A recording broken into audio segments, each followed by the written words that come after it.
It's been 6 months since same-sex marriage was legalised in Australia. There were lots of predictions, but what's it been really like?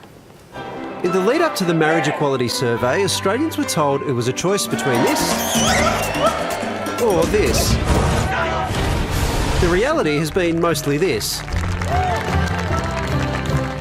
While the world didn't end, neither has the predicted wave of gay weddings come to pass. I think that society expected that there would be lots of, quote, big gay weddings, lavish, dripping in the fineries of life. That's not the reality. Celebrant Bronte has married 25 same-sex couples since Parliament passed marriage equality laws in December.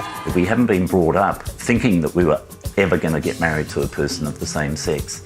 And so we haven't, in a way, been educated about the princess bride or the princess wedding. In 2015, economists predicted that about half of all same-sex couples would marry in the first 12 months of marriage equality in Australia, resulting in an extra 24,000 weddings. But 6 months in, a little more than 2,500 couples have tied the knot. The prediction was based on some wrong assumptions. Firstly, that a whole heap of people were going to quickly get married in the first 12 months. A lot of us, if we want to get married, are going to plan our wedding just like straight people do and take our time to do that. Allowing same-sex couples to marry was also expected to inject $650 million into the economy in the first year, based on an average wedding spend of more than 50 grand.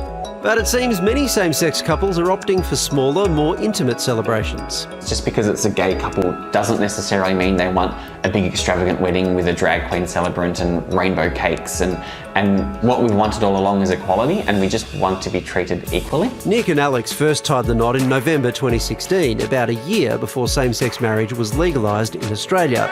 When we started planning our wedding, we always kind of hoped that by the time the day came around that it would be legal, but unfortunately it wasn't the case, but we decided to proceed anyway.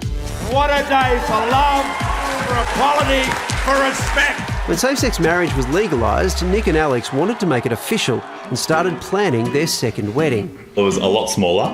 I think there were Four guests. Our first wedding was our wedding, so the second time around we really just wanted to mark the occasion and really sort of take in how special it was that we could actually legally get married.